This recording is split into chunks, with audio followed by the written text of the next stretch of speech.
Jonathan Carbutti with Carbutti Co Realtors, and welcome back to our video blog where we bring you relevant information to make informed decisions in the marketplace.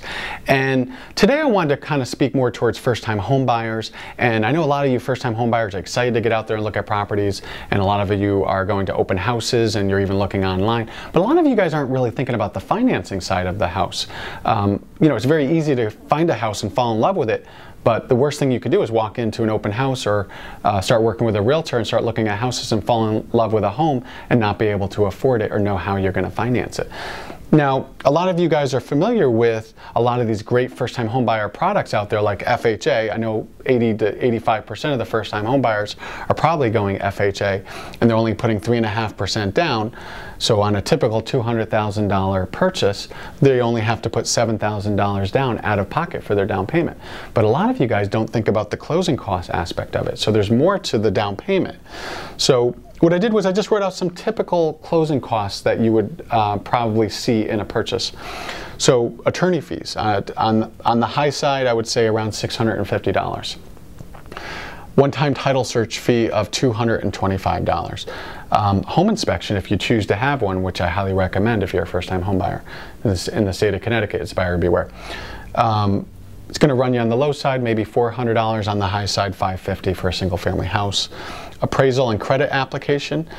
Any lender is going to require an appraisal on the property to make sure that it's worth the amount of money that they're lending you the money for, and that's going to run you around $450. Tax escrow. I estimated 6 to 7 month tax escrow on the property. I said around $3,600. Prepaid interest is going to run you around $400.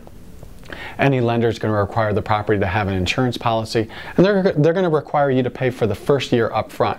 So a 1-year policy is going to run you around $960. If you go to your insurance company where you get your automobile insurance, usually they'll give you a break. You can usually do better on that. And depending on the lender that you go through, they're going to charge some type of bank fees. I said around $600. So, and I know I'm on the high side, but I said a typical closing cost estimate would be around $7,500. So the cash needed out of pocket to close this loan would be your down payment of $7,000 and another $7,500 on top of that for your closing costs. The good thing is that FHA allows the closing cost to be built into the loan through a credit from the seller, which is very common. We've done that many times. We've worked with hundreds of first-time home buyers, and we've gotten that closing cost credit from the seller.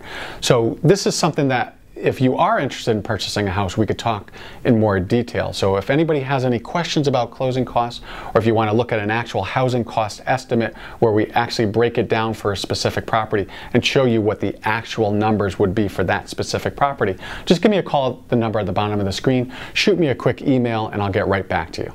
Thanks for watching.